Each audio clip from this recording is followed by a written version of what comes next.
Hello everyone, I'm Maria Hall-Brown. Here's what's happening in LA this week.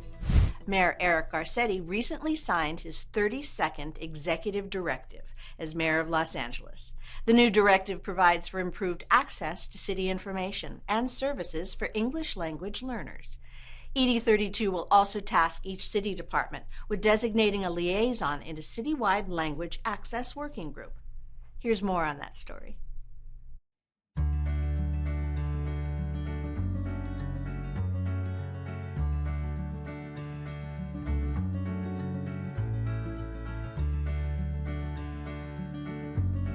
Good morning, Parev, buenos dias, mabuhay, ni hao, salam. Los Angeles is a city of belonging, a city of migrants and immigrants.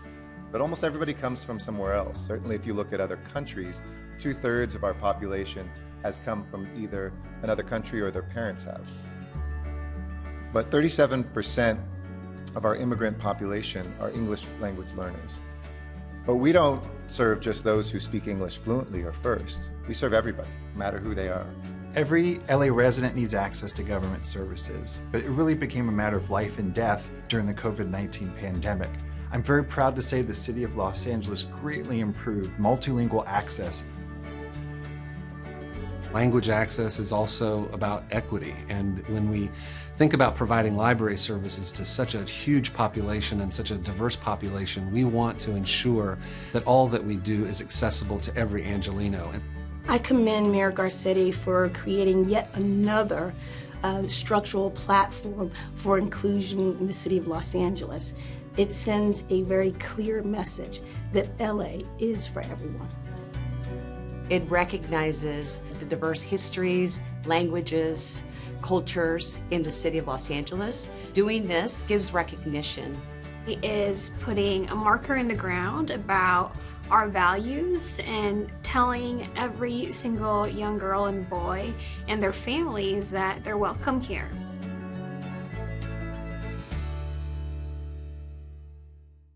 The Chain Reaction is a local nonprofit organization and a frequent collaborator with Councilmember John Lee in District 12. Their latest philanthropic endeavor pairs them with California State University Northridge, where some students at the campus need financial assistance to renew their status under the DACA program. Let's take a look. I am really proud to be here with all of you today as we gather to announce that the Change Reaction has contributed $150,000 to our Dream Center to pay for the Daca Renewal Fee for our CSUN DACA students.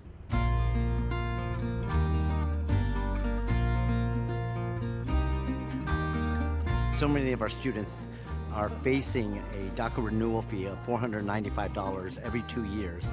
And it sometimes is a financial barrier for them. You know, some of these kids are studying and working jobs. And so to have an organization like the Change Reaction come in and sponsor anyone who needs one of those Daca fee applications is, you know, could be life-changing for someone. I personally understand the struggle it is when you're constantly commuting and worrying about where the next paycheck is going to come from. So I'm so glad that them and so many others like them are advocating for the undocumented community, because it's nice to know that we have allies with us during this struggle. Los estudiantes que son indocumentados no reciben mucho dinero del Estado. Así que esto les ayuda todos los días, y igual, como les digo, el trabajo que hago es por los estudiantes. CSUN has a large number of DACA recipients, so it just made sense to us that we would come directly to the source and say, hey, how can we help out at the Dream Center and really impact the students right now? Councilmember Kevin De León and other local leaders gathered at Hazard Park in Council District 14 to announce that the district has been awarded $17 million through Prop 68's statewide park program. The councilmember sees this grant as a critical step in reclaiming and revitalizing several area parks within his district.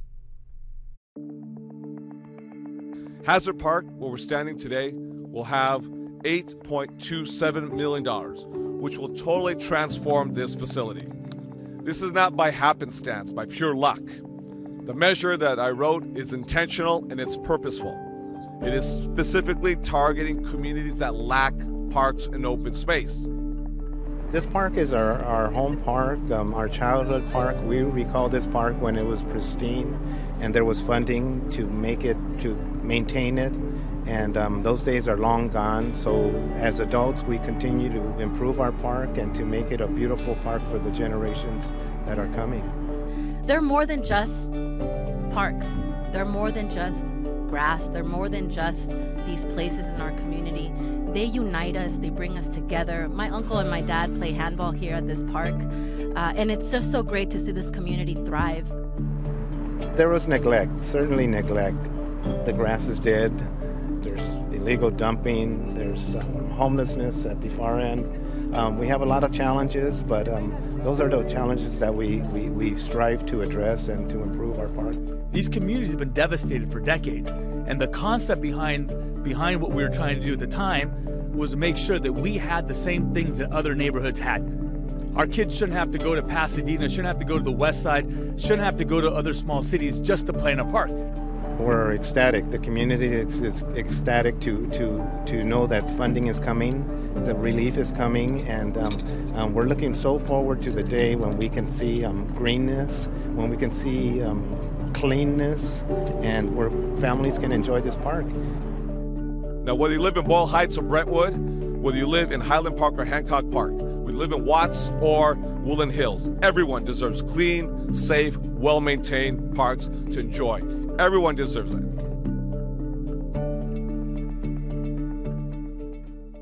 Most LA residents are well versed in the reality of natural disasters, such as earthquakes and wildfires. But for some residents, flooding is also a very real and present concern. The Los Angeles Bureau of Engineering wants to help Angelinos to be prepared for this ubiquitous natural disaster. Watch this.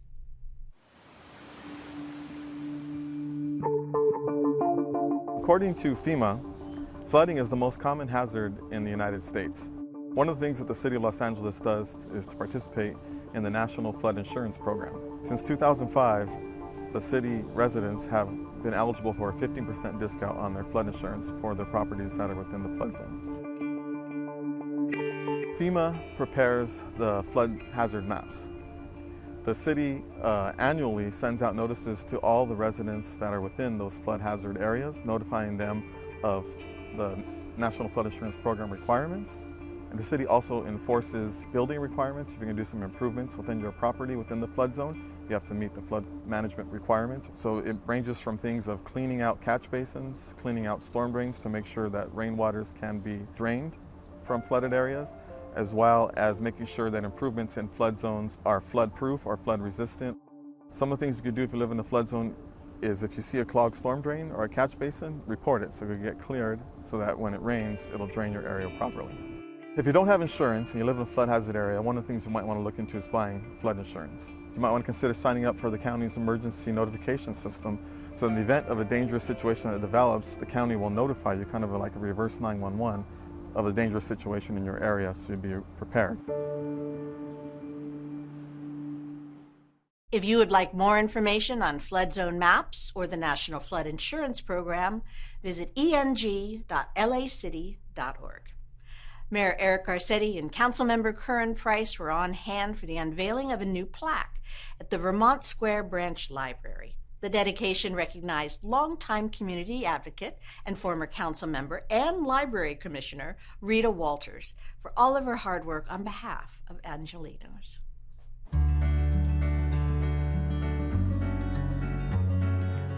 I am just so pleased to welcome you all to the dedication of the Vermont Square Branch Library in honor of our former library commissioner, Rita Walters. I want to thank the Board of Library Commissioners and John and all of this community, our neighborhood council, the neighbors who said, yes, this is worthy of Rita Walters' name and her name is worthy of us. 3, 2, 1. Here it is. Well, we're thrilled as, a family, and certainly personally, it's nice to see a institution in Los Angeles bear our mother's name. It means a lot to us that the city would do this and that people in the community really supported it. Rita Walters was a giant, a real legend, someone who was an incredible, relentless advocate for public libraries. She really understood the power of libraries, what libraries mean to community, how they can make a difference in people's lives. She set a shining example for all of us to fight for what's right and to believe that we can make a difference, we can make a change, no matter how big or small. 40 years of public service, is the commitment of a lifetime, especially for someone who so steadfastly advocated for racial equity as a school board member, city council member, and an LA City Library Commissioner. The relationship she had with people and how she touched them is what makes us proud and sets an example for us, and we hope others.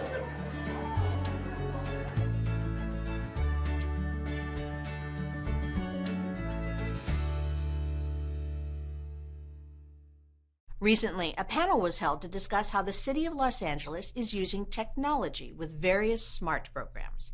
Ted Ross, General Manager of the city's Information Technology Agency, talked to Channel 35 about the city's use of technology to improve the quality of life of residents, streamline city operations, and foster digital inclusion.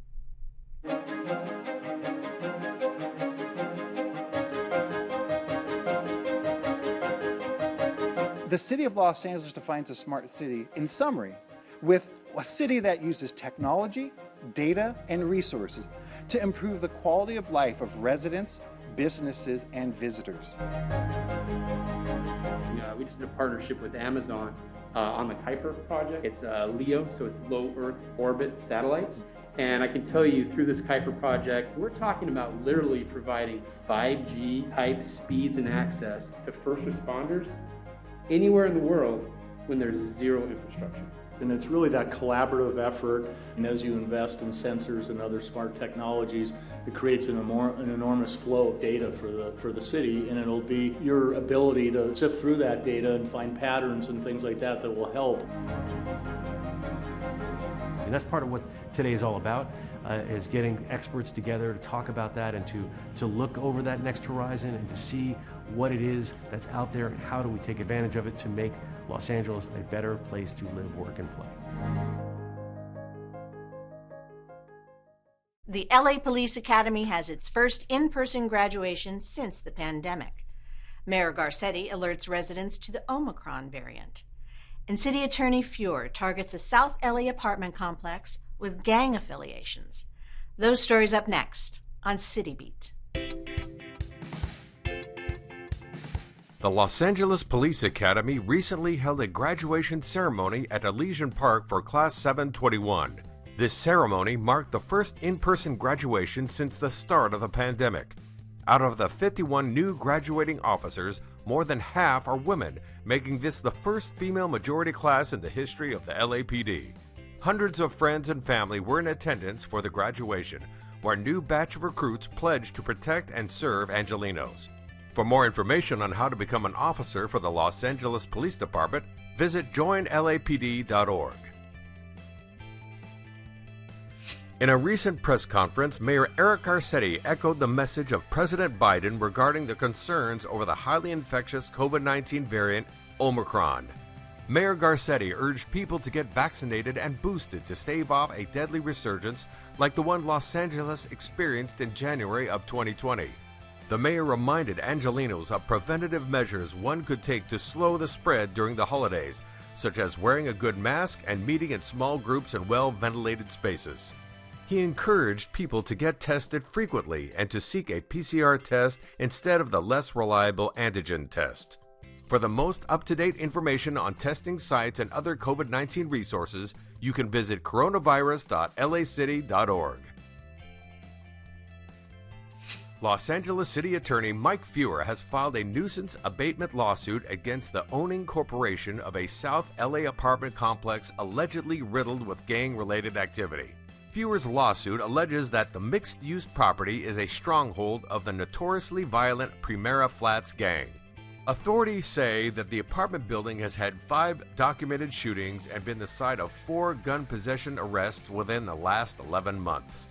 The lawsuit seeks an injunction against First Rain, the corporate property owner, to implement a number of physical and managerial improvements for the safety of the surrounding community. If you need to report crimes or suspicious activities in your neighborhood, call 213-978-8340. You can also visit lacityattorney.org/report-problem-properties.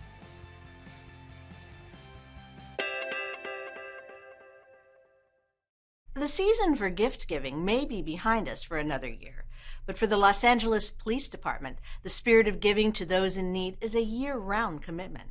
Channel 35 was there as officers from the Harbor Division delivered toys, groceries, and cheer to 16 grateful families.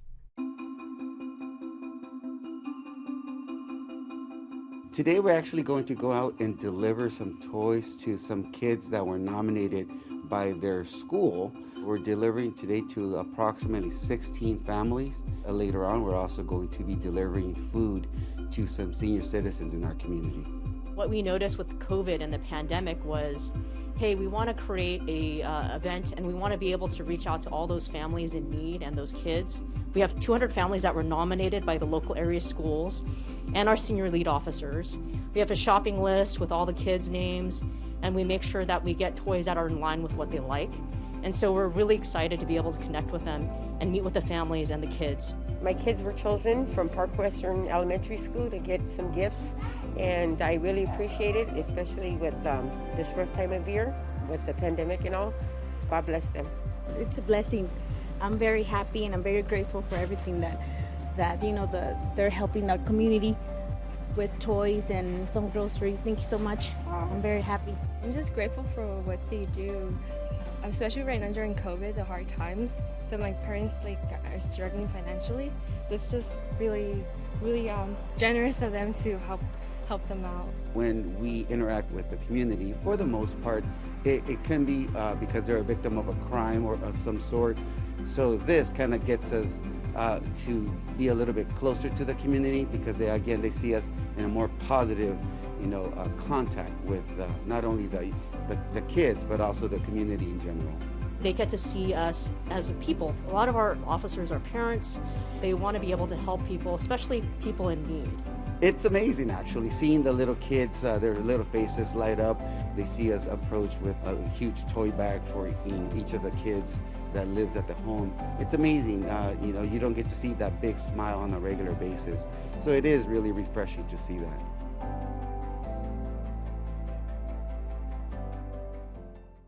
It's a traditional Mexican Christmas celebration that lasts for 9 nights. After taking a year off due to the pandemic, El Pueblo and members of the Olvera Street Merchants Association teamed up to bring back the beloved holiday event of the Posadas. Take a look. So tonight we're celebrating Las Posadas. We do a 9-day celebration, and it's the reenactment of Mary and Joseph's journey to Bethlehem, and we ask for posada or shelter at a different shop each night. It's a fun time for everyone during the holidays. We invite the public to come down and join in the singing and in the procession. Last year because of COVID, we weren't able to welcome people in person, and so this year we're just really excited to be able to welcome people back. It's time to open doors and come back together and be together, and Mary and Joseph, they were just trying to find shelter, and I feel like there's so many people out there in that same situation, and so it's a way for us to celebrate not only Christmas, but really just coming back together and supporting each other after such a difficult, almost 2 years. We'd like to welcome everybody to come back, and we understand that we're still under these certain restrictions, but we can still come out. You can come and see the Christmas tree, you can come and see the kids having fun with the piñatas, you can join in the caroling, you can join in some of the shopping, and you can at least explore the birthplace of the city of Los Angeles here at the Pueblo Historical Monument.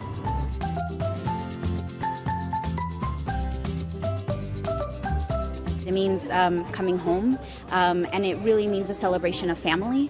One of the things that I pride myself in is trying to learn about other cultures. And here at Olvera Street, whether or not you're Catholic, Christian, this is a tradition that you can participate in. We want people to come and see what we do with our families and, passed down from generation to generation in its origin in Mexico and Latin America. And it's really important that we continue these traditions for future generations to come and for people from all walks of life. Well, we've been reading lots of books about different Christmas traditions, and one of them that we read was about a posada, and so we thought we would come check one out, and what a cool thing to be able to do that here in LA. I really like coming to it every year. I just like the traditions of it.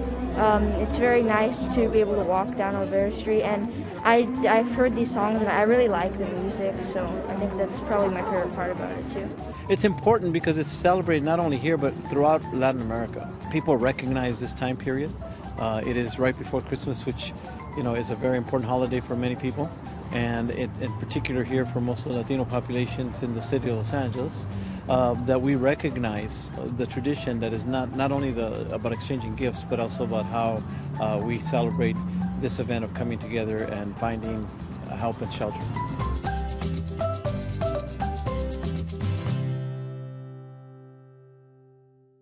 Councilmember Mitch O'Farrell recently joined forces with the LA Fire Department and the LA Bureau of Public Works to spread the word about properly recycling your live Christmas tree. Now there are lots of options for residents to dispose of their trees safely and responsibly. Just take a look. We are sharing information that it is so easy to recycle your Christmas tree. Christmas trees can be very dangerous, especially once they dry out and Christmas is over. Some people leave them in their homes way too long or just leave them outside, and there are fire hazards. One of our biggest concerns that we always have is that leaving a tree in the home or leaving it on curbside has led to individuals lighting those trees on fire. So what we are trying to do is to cut down on those rubbish fires and fires of that type, and trying to give people the option of a safe disposal. It's very easy. You can chop it into pieces enough to fit into your green bin, and there are drop-off sites across the city that are going to be in close proximity to wherever you live. So the city makes it very, very easy to recycle these trees, and we want to make sure everyone has a safe holidays. As we properly dispose of the Christmas trees at our mulching facilities, it's very important that we offer the best and cleanest product to the residents of the city of LA. So that's why it's important that we remove all the tinsel, decorations, stands to ensure a clean product. Please, we ask that you all be safe during this holiday season. Slow down. Think about not driving while we are under the influence, and let's make sure we just take care of each other. And your Los Angeles Fire Department will be here for you. Stop in and say hello to the firefighters, because we are honored to provide service.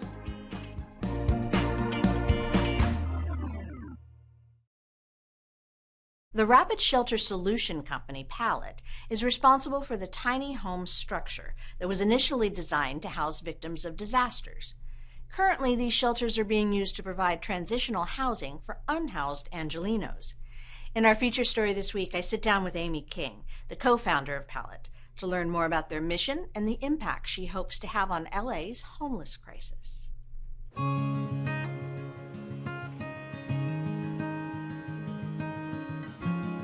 Well, by now, I'm sure most of you have actually seen these tiny house communities and their reason for being in existence. But where did they come from? And how was the idea created? Well, I'm delighted to be joined today by Emmy King, the co-founder of Pallet, the people that came up with these remarkable structures.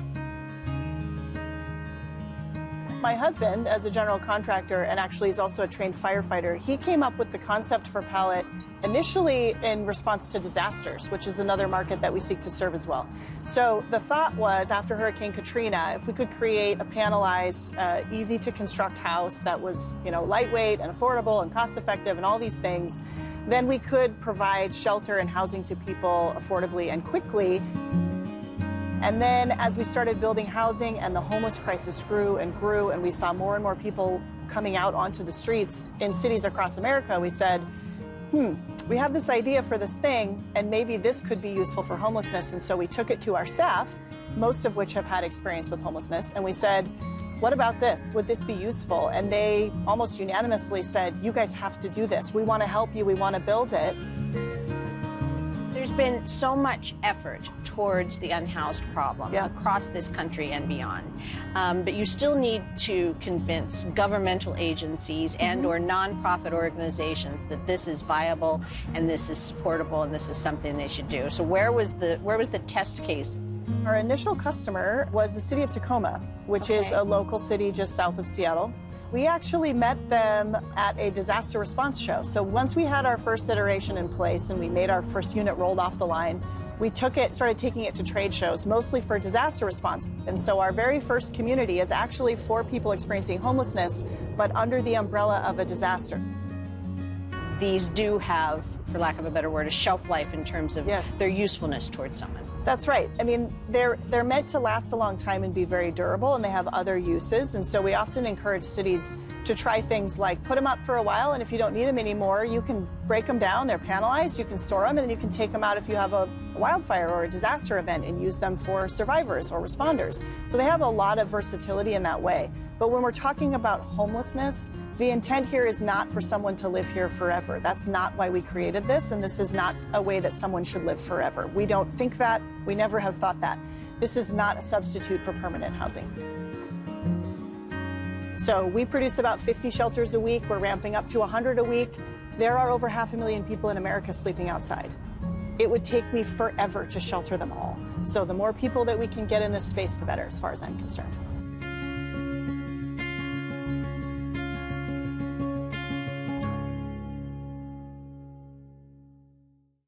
The LA Public Library invites teens to get their craft on.